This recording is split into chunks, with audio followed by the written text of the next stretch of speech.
সবাইকে আমন্ত্রণ দেশ টিভি স্পোর্টস আওয়ারের সঙ্গে আছি আমি তামিমুর রহমান তন্ময়। হার দিয়ে টি-20 সিরিজ শুরু করেছে বাংলাদেশ নারী দল। সিলেটে 3 ম্যাচ সিরিজের প্রথম টি-20 ম্যাচে 12 রানে হেরেছে নিগার সুলতানা জ্যোতিরা। আয়ারল্যান্ডের দেওয়া 170 রানের টার্গেটে ব্যাট করতে নেমে নির্ধারিত ওভারে 157 রানে থামে বাংলাদেশের ইনিংস। বিস্তারিত ম্যাচ রিপোর্টে।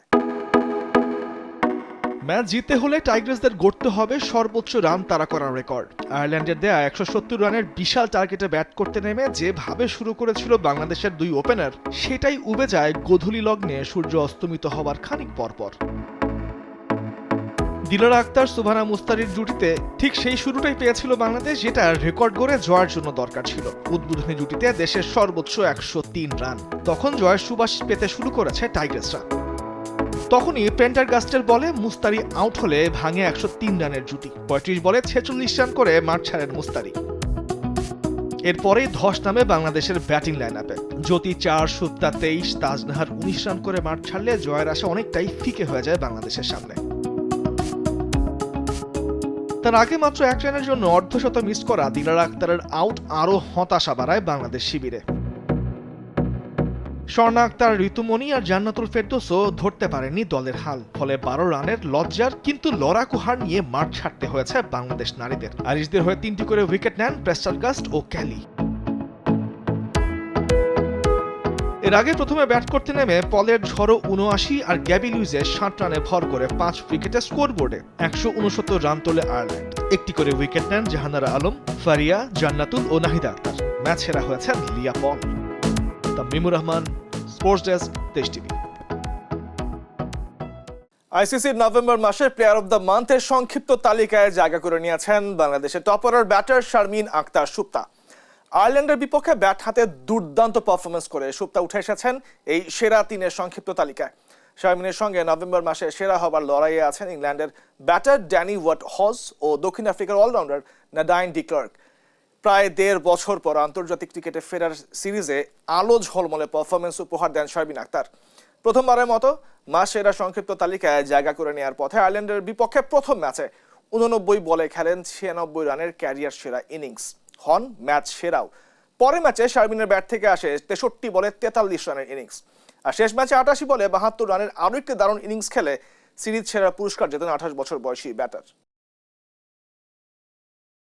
বাংলাদেশ টেস্ট দলের অপরিহার্য সদস্য স্পিনার তাইজুল ইসলাম। অসাধারণ ও বৈচিত্র্যময় তার বোলিং, বিস্ময়কর তার সব রেকর্ড। সম্প্রতি এক পরিসংখ্যান বলছে বাঁহাতি স্পিনে তাইজুলের সামনে নেই আর কোনো ক্রিকেটার। বাঁহাতি স্পিনারদের মধ্যে গেল দশকে ইনিংসে সবচেয়ে বেশি 5 উইকেট নেওয়ার রেকর্ড এখন তার দখলে। বিস্তারিত জানবো নেক্সট রিপোর্টে। সবুরে মেওয়া ফলে বহুল প্রচলিত এই বাগধারাটি যেন যথার্থ প্রমাণ পাচ্ছেন তাইজুল ইসলাম। নতুন জেনারেশনের অনেক ক্রিকেটারই যেখানে ক্রিকেটের ছোট ফরম্যাটের দিকে ঝুঁকছেন, সেখানে দিনের পর দিন টেস্ট খেলে গেছেন এই স্পিনার। ফলে ওডিআই টি-20তে হয়তো ব্রাত হয়েছেন। বিপিএলে দল পেতেও অনেক কাঠখড় পোড়াতে হয়েছে তাকে। কিন্তু ক্রিকেটের এই অভিজাত ফরম্যাটে টেস্টের একের পর এক রেকর্ড যেন পায়ের কাছে লুটোপুটি খাচ্ছে তাইজুলের। তাইজুল তার বাঁহাতি স্পিনের খেল দেখিয়ে চলেছেন 1 দশকের বেশি সময় ধরে। ইনিংসের 5 উইকেট নিয়েছেন এ নিয়ে 15 বার। 2014 সালে তাইজুলের টেস্ট অভিষেক থেকে এখনো পর্যন্ত তার সমান ইনিংসে 5 উইকেট নিতে পারেনি আর কোনো বাঁহাতি স্পিনার। তার থেকেও বেশি ম্যাচ খেলা ভারতের রবীন্দ্র জাদেজার ইনিংসে 5 উইকেট 13 বার। একই সময়ে স্বদেশী সাকিব আল হাসান 37 টেস্ট খেলে ইনিংসে 5 উইকেট নিয়েছেন 8 বার। সেন্ট ভিনসেন্টে ওয়েস্ট ইন্ডিজের বিপক্ষে অভিষেকের প্রথম ইনিংসেই 5 উইকেট নেন তাইজুল। এরপর আর পেছনে তাকাতে হয়নি স্পিনারকে। ঢাকা, চট্টগ্রাম, সিলেট, খুলনা থেকে শুরু করে সাউথ আফ্রিকা, শ্রীলঙ্কা, কোথায় নেই এই স্পিনারের স্পিন ভেলকি। তাইজুলের ইনিংসে 5 উইকেটের শিকার হয়েছেন ওয়েস্ট ইন্ডিজ থেকে শুরু করে Pakistan, New Zealand, Zimbabwe, South Africa, Ireland ও শ্রীলঙ্কা। সবশেষ ওয়েস্ট ইন্ডিজ সিরিজে পেসারদের আধিপত্যের মাঝেও নিজেকে ঠিকই চিনিয়েছেন তাইজুল। 8 উইকেট নিয়ে একমাত্র স্পিনার হিসেবে সিরিজের টপ 5 বোলারের তালিকায় আছেন তিনি। তাইজুলের পরিসংখ্যান বলে গত 10 বছরে বিশ্ব ক্রিকেটের সেরা স্পিনারদের একজন তিনি। পারফরমেন্স, একাগ্রতা ও নিবেদন নিয়ে একদিকে তিনি হয়ে উঠেছেন বাংলাদেশ ক্রিকেটের অমূল্য সম্পদ, অন্যদিকে ভবিষ্যৎ টেস্ট স্পিনারদের জন্য এক অনুপ্রেরণা। তামিমুর Rahman, sports desk, Desh TV. Kingston টেস্টে বাংলাদেশের বিপক্ষে বাজে আচরণের কারণে আইসিসি থেকে শাস্তি পেয়েছেন 2 ক্যারিবীয় ক্রিকেটার জেডেন সিলস ও কেভিন সিনক্লেয়ার। জ্যামাইকা টেস্টে দুজনের আচরণই ছিল আক্রমণাত্মক। বাংলাদেশের দ্বিতীয় ইনিংসে প্রথম ওভারে মাহমুদুল হাসানকে আউট করে সফরকারীদের ড্রেসিং রুমের দিকে তাকিয়ে অনাকাঙ্ক্ষিত ও অতি আক্রমণাত্মক অঙ্গভঙ্গি করেন ক্যারিবিয়ান এই পেসার সিলস। আইসিসির আচরণবিধি ভাঙার দায়ে সিলসকে ম্যাচ ফির 25% অর্থ জরিমানা ও নামের পাশে একটি ডিমেরিট পয়েন্ট যোগ করা হয়েছে। আর সাদমান ইসলাম ও মেহেদী হাসান মিরাজের জুটির সময় লিটন দাস ও ক্রিজে আসার সময় সিনক্লেয়ার শরীরী ভাষাও কোনো কারণ ছাড়াই আক্রমণাত্মক ছিল। মূল একাদশে না থাকায় সিনক্লেয়ারকে ম্যাচ ফির 15% অর্থ জরিমানা এবং তার নামের পাশে একটি ডিমেরিট পয়েন্ট যোগ করা হয়েছে। দুজনেই নিজেদের দোষ স্বীকার করে নেওয়ায় ম্যাচ রেফারি জেফ ক্রোড দেওয়া শাস্তি মেনে নিয়েছেন, তাই আর কোনো আনুষ্ঠানিক শুনানির প্রয়োজন পড়েনি এদিন। গ্লোবাল সুপার লিগে দেয়ালে পিঠ ঠেকে যাওয়া রংপুর রাইডার্স ঘুরে দাঁড়িয়েছে অসাধারণ এক জয়। গায়নার প্রভিডেন্সে স্বাগতিক আমাজনা ওয়ারিয়ার্সকে 15 রানে হারিয়ে ফাইনালের স্বপ্ন টিকিয়ে রেখেছে নুরুল হাসান সোহানের দল। এদিন টস জিতে ব্যাট করতে নেমে রংপুরের শুরুটা ছিল বিপর্যস্ত। ডোয়াইন প্রিটোরিয়াসের এবং তানজিম হাসান সাকিবের বোলিং তোপে 14 রানেই হারায় 4 উইকেট। পরে খুশদিল শাহের 58 রানের ইনিংস এবং নুরুল হাসানের সঙ্গে 61 রানের পার্টনারশিপে 118 রানের টার্গেট দেয় রংপুর রাইডার্স। রান তারায় গায়নার অবস্থা ছিল আরও করুণ। 27 রানে 5 উইকেট হারানোর পর 102 রানেই গুটিয়ে যায় গায়না আমাজন্স ওয়ারিয়ার্স। বল হাতে কামরুল ইসলামের 4 উইকেট আর হরমিত সিং এর 3 উইকেট রংপুরের জয় নিশ্চিত করে। আগামীকাল লাহোর কালান্দার্সের বিপক্ষে জয় পেলে ফাইনালে উঠবে রংপুর। তবে নেট রান রেটের হিসাবও গুরুত্বপূর্ণ হবে এই ম্যাচে। সবকিছু মিলিয়ে রোমাঞ্চকর সমাপ্তির অপেক্ষায় গ্লোবাল সুপার লিগ। রংপুর রাইডার্সের হয়ে বিপিএল খেলে প্রাপ্য অর্থ না পাওয়ার অভিযোগ তুলেছেন ইমরান তাহির। গ্লোবাল টি-20 লিগে আজ রংপুরের বিপক্ষে নামার আগে এমন মন্তব্য করেন গায়না ওয়ারিয়ার্সের ক্যাপ্টেন তাহির। এই প্রোটিয়া বোলার বিপিএল এর গত আসরে খেলেছেন রংপুরের হয়ে। সে আসরে তার সঙ্গে করা চুক্তির পুরো অর্থ ফ্র্যাঞ্চাইজিটি পরিশোধ করেনি বলে অভিযোগ তুলে এর প্রতিশোধ হিসেবে রংপুরকে হারানোর আশাবাদ ব্যক্ত করেছিলেন তিনি। কিন্তু তাহিরের গায়না আজ রংপুরের কাছে হেরেছে 15 রানে। গত বিপিএলে তাহির রংপুরের হয়ে ম্যাচ খেললেও পুরো আসর তার সার্ভিস পায়নি ফ্র্যাঞ্চাইজি। আসরের শুরুতে দলটির হয়ে 2 ম্যাচ খেলার পর অন্য একটি ফ্র্যাঞ্চাইজি লিগে খেলতে চলে যান তিনি। 5 ম্যাচ সিরিজের দ্বিতীয় টেস্টে কাল অস্ট্রেলিয়ার বিপক্ষে মাঠে নামবে সফরকারী ভারত। দিবারাত্রির অ্যাডিলেড টেস্টটি শুরু হবে বাংলাদেশ সময় সকাল 10টায়। বর্ডার গাভাস্কার সিরিজে গোলাপি বলের টেস্ট দিয়ে দলে ফিরছেন ভারতের অধিনায়ক রোহিত শর্মা। যদিও ওপেনিংয়ে তাকে দেখা যাচ্ছে না, ওপেনিং পজিশনে ছেড়ে দলের স্বার্থে মিডল অর্ডারে ব্যাট করতে নামবেন এই ব্যাটার। জসওয়াল ও সঙ্গে উদ্বোধনী জুটিতে তার সঙ্গে থাকবেন KL রাহুল। এদিকে দ্বিতীয় টেস্টে একাদশে একটি পরিবর্তন এনেছে অস্ট্রেলিয়া। ইনজুরির কারণে দিবারাত্রির এই টেস্ট থেকে ছিটকে গেছেন হ্যাজেলউড। তার জায়গায় দলে সুযোগ পেয়েছেন 25 বছর বয়সী পেসার স্কট বোল্যান্ড। এদিকে ইনজুরির সংখ্যা থাকলেও দ্বিতীয় টেস্টে একাদশে রয়েছেন অলরাউন্ডার মিচেল মার্শ। এদিকে দীর্ঘদিন ধরে ছন্দে নেই অজিদের 3 top order batter Labuschagne, Smith ও খজা। তবে ভারতের বিপক্ষে দ্বিতীয় টেস্টেও তাদের উপরই ভরসা রাখছে অস্ট্রেলিয়ার টিম ম্যানেজমেন্ট। বিশ্ব ক্রিকেটের সর্বোচ্চ নিয়ন্ত্রক সংস্থা আইসিসিতে নেতৃত্বের পালা বদল ঘটেছে। নিউজিল্যান্ডের গ্রেগ বার্কলের 4 বছরের মেয়াদ শেষে 1 ডিসেম্বর থেকে আইসিসির চেয়ারম্যান হিসেবে দায়িত্ব নিয়েছেন বিসিসিআইয়ের সাবেক সচিব জয় শাহ। মাত্র 36 বছর বয়সে আইসিসির ইতিহাসের সর্বকনিষ্ঠ চেয়ারম্যান হিসেবে দায়িত্ব নেওয়ার জন্য জয় শাহকে ইতিমধ্যেই ঘিরে উঠেছে নানা প্রশ্ন। জয় শাহ যেন আইসিসিকে ভারতের কবজায় না নেন তা নিয়ে সতর্কবার্তা জানিয়েছেন বিদায়ী চেয়ারম্যান গ্রেগ বার্কলে। বিস্তারিত জানাচ্ছেন জুবায়ের নূর। বিশ্ব ক্রিকেটে ভারতের একচ্ছত্র আধিপত্য কারোরই অজানা নয়। আইসিসি সবচেয়ে বেশি রাজস্ব পায় ভারতীয় বাজার থেকেই, যার ফলে বিগত বেশ কয়েক বছর ধরেই আইসিসি আয়োজিত সকল টুর্নামেন্টেই বাড়তি সুবিধা পেয়ে আসছে ভারত। তার উপর চলতি মাসের 1 ডিসেম্বর থেকে আইসিসির চেয়ারম্যান হিসাবে দায়িত্ব নিয়েছেন ভারতেরই ক্রিকেট কর্তা জয় শাহ। আইসিসির বিদায়ী চেয়ারম্যান বার্কলে জয় শাহের নিয়োগ নিয়ে আশাবাদী হলেও তাকে সতর্কবার্তা দিয়েছেন বিশ্ব ক্রিকেট যেন ভারতের কবজায় চলে না যায়। মাত্র 36 বছর বয়সে দায়িত্ব নেওয়া জয় শাহর জন্য একটি বড় সুযোগ হলেও ক্রিকেটের একচ্ছত্র আধিপত্য ভারতের হাতে তুলে দিলে তা খেলাটির বৈশ্বিক উন্নয়নে বাধা হয়ে দাঁড়াতে পারে বলে মনে করছেন বার্কলে। জয় শাহর সামনেই খেলার নতুন দিগন্ত উন্মোচনের সুযোগ রয়েছে। তবে খেলাটিকে যদি ভারতের প্রভাবের অধীনে নিয়ে যাওয়া হয় সেটি ক্রিকেটের বৈশ্বিক উন্নতির জন্য ক্ষতিকর হবে। ভারত বিশ্ব ক্রিকেটে বড় অবদান রাখে, কিন্তু একটি দেশের বেশি প্রভাব খেলাটির ভারসাম্য নষ্ট করতে পারে। বিশ্বজুড়ে ফ্র্যাঞ্চাইজি ভিত্তিক টি-20 লিগের দাপট নিয়েও উদ্বেগ প্রকাশ করেছেন বার্কলে। তার সময়ে যুক্তরাষ্ট্র, সংযুক্ত আরব আমিরাত ও দক্ষিণ আফ্রিকার 3টি টি-20 লিগ আইসিসির স্বীকৃতি পায়। যা ক্যালেন্ডারকে আরও সংকুচিত করেছে। বার্কলে নিজেও তার সময়ে ক্রিকেট ক্যালেন্ডারের বিশৃঙ্খলা অবস্থার কথা স্বীকার করেছেন। ক্যালেন্ডার এতটাই ঠাসা যে আমি শীর্ষ পদে থেকেও জানতাম না কোন দল কোথায় খেলছে, এমনকি শ্রীলঙ্কার দক্ষিণ আফ্রিকা সফরের খবরও পরে জেনেছি। এই অবস্থান থেকে জয় শাহকে খেলাটিকে সঠিক পথে পরিচালনা করতে হবে। তবে জয় শাহর নেতৃত্বে ক্রিকেটের অর্থনৈতিক কাঠামোতে একটি নতুন দিগন্ত দেখছেন বার্কলে। ভারতকে তিনি আহ্বান জানিয়েছেন ছোট দলগুলোর বিপক্ষে আরও বেশি ম্যাচ খেলার সুযোগ তৈরি করতে এবং নতুন বাজার উন্মোচন করার জন্য কাজ করতে। বিশ্ব ক্রিকেটে নতুন অধ্যায় শুরু হলেও এই পরিবর্তন কিভাবে ক্রিকেটের ভবিষ্যৎ নির্ধারণ করে সেটিই এখন দেখার বিষয়। জুবায়ের নূর, স্পোর্টস ডেস্ক, দেশ টিভি। টি-20 ফরম্যাটে দলীয় সর্বোচ্চ রানের বিশ্ব রেকর্ড গড়ল ভারতের প্রথম শ্রেণীর cricket team Baroda. Syed Mushtaq Ali trophy টুর্নামেন্টে সিকিমের বিপক্ষে ৩৪৯ রান তুলে এই বিশ্ব রেকর্ড গড়ে দলটি। এবছরই জিম্বাবুয়ের গাম্বিয়ার বিপক্ষে টি-20-তে ৩৪৪ রান তুলে বিশ্ব রেকর্ড করেছিল, যা ছিল টি-20-র যে কোনো পর্যায়ে সর্বোচ্চ রানের রেকর্ড। কয়েক মাস না যেতে এবার সেই রেকর্ড ভাঙল বারোদা। এই ম্যাচে বারোদার ব্যাটার ভানু পানিয়া খেলেন ৫১ বলে ১৩৪ রানের অতি মানবীয় এক ইনিংস। রেকর্ডে ভরা বারোদার এই ইনিংসে ব্যাটাররা হাঁকিয়েছে ৩৭টি ছক্কা। টি-20-তে এক ইনিংসের সবচেয়ে বেশি ছক্কার এটিও নতুন রেকর্ড। শিক্ষাক্ষেত্রে আফগান নারীদের সুযোগ করে দেওয়ার দাবি জানিয়েছেন রশিদ খান ও মোহাম্মদ নবী।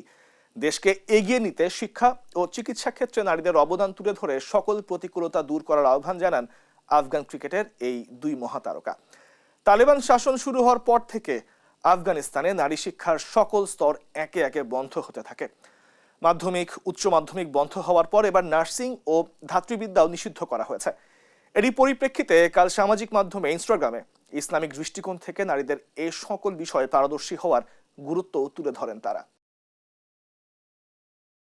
বাংলাদেশের ইতিহাসে প্রথমবারের মতো যে কোনো ফরম্যাটে বাংলাদেশ হকি দল বিশ্বকাপে খেলার যোগ্যতা অর্জন করায় বাংলাদেশ বিমান বাহিনীর ফ্যালকন হলে বাংলাদেশ জাতীয় যুব হকি দলকে সংবর্ধনা দিয়েছেন বিমান বাহিনীর প্রধান। এ সময় তিনি জানান, খেলোয়াড়দের জীবন মানের উন্নয়নে হকি ফেডারেশন সহযোগিতা করবে। অনুষ্ঠানে যুব হকি দলকে বাংলাদেশ হকি ফেডারেশনের পক্ষ থেকে ৫ লাখ টাকা অনুদান দেওয়া হয়। বিস্তারিত জানাচ্ছেন এনআই নাহিদ। ৩ ডিসেম্বর ওমানে ইতিহাস গড়ে যুব হকি দল। জুনিয়র এশিয়া কাপে থাইল্যান্ডকে ৭-২ গোলে হারিয়ে প্রথমবারের মতো বিশ্বকাপে খেলার যোগ্যতা অর্জন করেন নয়ন রকিরা। দারুণ এ অর্জন শেষে দেশে ফিরেছে যুবারা। বৃহস্পতিবার বিমান বাহিনীর ঘাঁটি বাসারের ফ্যালকনে উষ্ণ সংবর্ধনায় সিক্ত হন খেলোয়াড়েরা। ফেডারেশনের পক্ষ থেকে দেয়া হয় ৫ লাখ টাকা আর্থিক পুরস্কারও। খেলোয়াড়রা জানায়, প্রথমবার বিশ্বকাপ নিশ্চিতের পর এবার লক্ষ্য আরও বড়। মূল আসরে উড়াতে চায় লাল সবুজ পতাকা। এটাও আমাদের কাছে অনেক বড় একটা অ্যাচিভমেন্ট, কারণ ওয়ার্ল্ড কাপ কিন্তু ওয়ার্ল্ড কাপ খেলা এটা কোনো দুইটিখানি কথা না, এটা কিন্তু অনেক বড় একটা বিষয়। বলে বোঝাতে পারবো না আমার আজকে যে কি ফিল হচ্ছে। আমার স্বপ্ন ছিল, আমার এই স্বপ্নটা প্রায় ৫ বছর আগে থেকে আমার স্বপ্ন ছিল আমরা জুনিয়র ওয়ার্ল্ড কাপ খেলবো। অনেকগুলো মিস করছি, বাট আরও গোল হতে পারতো। আমি মনে করি, আমার পার্সোনাল অপিনিয়ন, আমি আরও ভালো খেলতে পারতাম, আরও ভালো দিতে পারতাম। বাট যা হয়েছে কম দামে, বলতে গেলে কি কম সময়ে যা পারছি আলহামদুলিল্লাহ। বাট দেশে দিতে পারছি এই জিনিসটা, এটাই আলহামদুলিল্লাহ। শিষ্যদের নিয়ে আশাবাদী কোচ মওদুদুর রহমান শুভ। বিশ্বকাপে ভালো করতে এখন থেকেই ফেডারেশনকে পাশে চান তিনি। সাথে সাথে নিশ্চয়ই একটা সংবর্ধনা, একটা ইন্সপিরেশন খেলোয়াড়দের জন্য।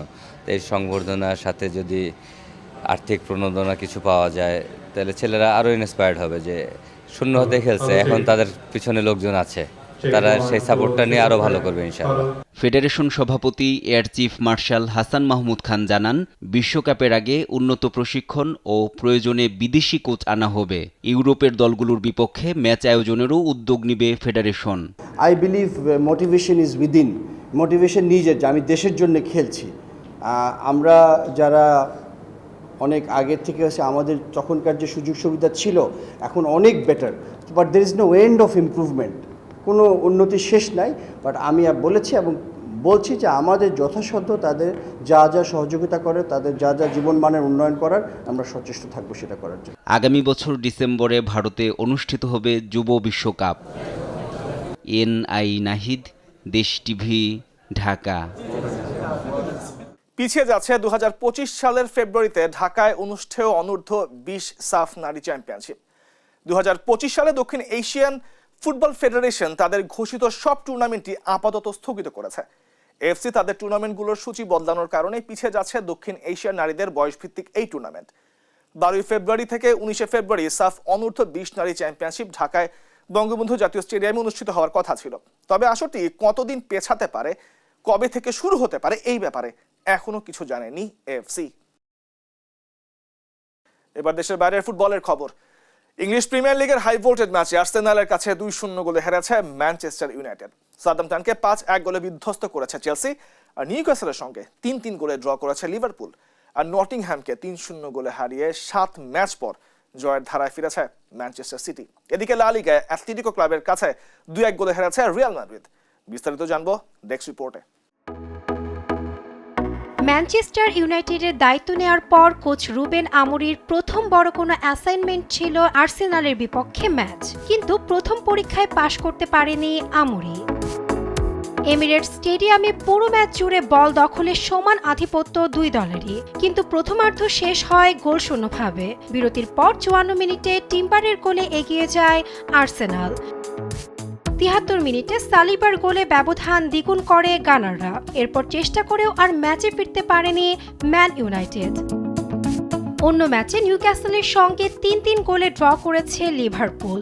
জেমস প্যাকের ম্যাচের 35 মিনিটে এগিয়ে যায় নিউক্যাসল। 50 মিনিটে জোনসের গোলে সমতায় ফেরে লিভারপুল, আর 63 মিনিটে গোল করে আবারও এগিয়ে যায় নিউক্যাসল। এরপর 68 ও 83 মিনিটে মোহাম্মদ সালার জোড়া গোলে 3-2 এগিয়ে যায় অল রেডরা, আর 90 মিনিটে ফ্যাবিয়ানের গোলে পরাজয় এড়ায় নিউক্যাসল। প্রিমিয়ার লিগের আরেক ম্যাচে নটিংহ্যামকে 3-0 গোলে হারিয়ে 7 ম্যাচ পর জয় ফিরেছে ম্যানচেস্টার সিটি। 8 মিনিটে বার্নার্ডো সিলভা, 31 মিনিটে ডি ব্রুয়েনা আর 57 মিনিটে জেরেমি ডোকুর গোলে জয় পায় সিটিজেনরা। সাউদাম্পটনকে 5-1 গোলে বিধ্বস্ত করেছে চেলসি। চেলসির হয়ে গোল করেন ডিসাসি, এনকুকো, মাদুয়েকা, পালমার ও সানচো। এদিকে লা লিগায় অ্যাথলেটিক ক্লাবের কাছে 2-1 গোলে হেরে পয়েন্ট তালিকায় শীর্ষস্থানে ওঠার সুযোগ হাতছাড়া করেছে রিয়াল মাদ্রিদ। 53 মিনিটে অ্যালেক্সের গোলে এগিয়ে যায় অ্যাথলেটিক। 68 মিনিটে এমবাপ্পের পেনাল্টি মিস করলেও 78 মিনিটে বেলিংহামের গোলে সমতায় ফেরে রিয়াল। এর 2 মিনিট পর 80 মিনিটে গুরুজেতার গোলে অ্যাথলেটিক ক্লাব এগিয়ে যায়, আর এই গোলেই জয় নিয়ে মাঠ ছাড়ে athletic club. News desk, Desh TV.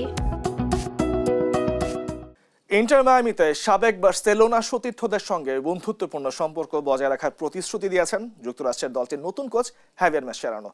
জানান দলের স্বার্থে সব সিদ্ধান্ত নেবেন তিনি, তবে ক্লাবের সবার সঙ্গেই বন্ধুত্বপূর্ণ সম্পর্ক বজায় রাখতে চান এই আর্জেন্টাইন কোচ। কোচিং ক্যারিয়ারে প্রথমবারের মতো সিনিয়র পর্যায়ে কোনো দলের প্রধান কোচের দায়িত্ব পেয়েছেন আর্জেন্টাইন সাবেক ফুটবলার হেভিয়ের মাসচেরানো। ইন্টার মিয়ামিতে তিনি পাচ্ছেন নিজের সাবেক কয়েকজন সতীর্থকে, তাই প্রশ্ন উঠছে স্বজনপ্রীতির। 40 বছর বয়সী এই আর্জেন্টাইন নতুন ঠিকানায় তিনি ড্রেসিং রুমে পাচ্ছেন সাবেক বার্সেলোনা সতীর্থ Lionel Messi, Luis Suarez, Sergio Busquets ও জর্দি আলবাকে। এমন প্রশ্নে নিজের অবস্থান স্পষ্ট করে জানিয়ে দিয়েছেন হেভিয়ের মাসচেরানো।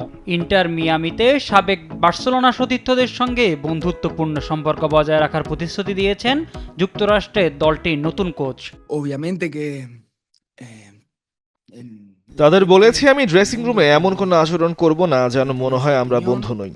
জর্জকে, লিওকে এবং অন্য ছেলেদের বলেছি তাদের সঙ্গে বছরের পর বছর ধরে যে সম্পর্ক আমি তৈরি করেছি তা নষ্ট হতে দেব না। আমি এমন নই, জীবনটা ফুটবলের চেয়েও অনেক বড়। 2018 সালে খেলোয়াড়ি জীবনের ইতি টানা মাসচেরানো কোচিং ক্যারিয়ারে এর আগে আর্জেন্টিনা অনূর্ধ্ব 20 ও আর্জেন্টিনা অলিম্পিক দলের দায়িত্ব পালন করেছেন। এই আর্জেন্টাইন জানিয়েছেন যুক্তরাষ্ট্রের ফুটবল লীগ সম্পর্কে ধারণা নেই, তবে ক্লাবের মালিক জর্জ মার্স ধারণা দিয়েছেন। মাসচেরানো জানান যুক্তরাষ্ট্রের ফুটবল সম্পর্কে ধীরে ধীরে সবাই জানছে। মেসি তো বিশ্বসেরা ফুটবলার, এখানে খেলায় এখন আরও বেশি মানুষ অবগত হয়েছে। কোচ হিসেবে ক্লাবটি এগিয়ে নেয়ার কথা জানান মিয়ামি কোচ। যুক্তরাষ্ট্রের ফুটবল সম্পর্কে খুব অল্প মানুষই জানে। আমি এখানে আসার পর লিও ও ইন্টার মিয়ামির গুরুত্বপূর্ণ ফুটবলারদের কাছ থেকে জানতে পেরেছি। তবে আমি মনে করি এখানকার ফুটবল আগের চেয়ে এগিয়েছে। বিশ্বের সবাই এখন এই লিগ সম্পর্কে জানে, আর এটা সম্ভব হয়েছে মেসির কারণে। এখন কোচ হিসেবে মিয়ামিকে সামনে এগিয়ে নেওয়া দায়িত্ব আমার। আমি যেটা আগে কখনো করিনি সেটাই করতে হবে আমাকে এখানে। এবারের মেজর লিগ সকারের প্লে অফের প্রথম রাউন্ড থেকে অপ্রত্যাশিতভাবে বিদায়ের পর ব্যক্তিগত কারণ দেখিয়ে প্রধান কোচের পদ থেকে সরে দাঁড়ান জেরার্ডো মার্তিনো। এরপরই মাস্চেরানোকে নিয়োগ দেয় Miami. Mohammad Sakib, sports desk, Desh TV. এই ছিল এখনকার দেশ টিভি স্পোর্টস আওয়ারের সঙ্গে থাকবার জন্য এতক্ষণ ধন্যবাদ সবাইকে।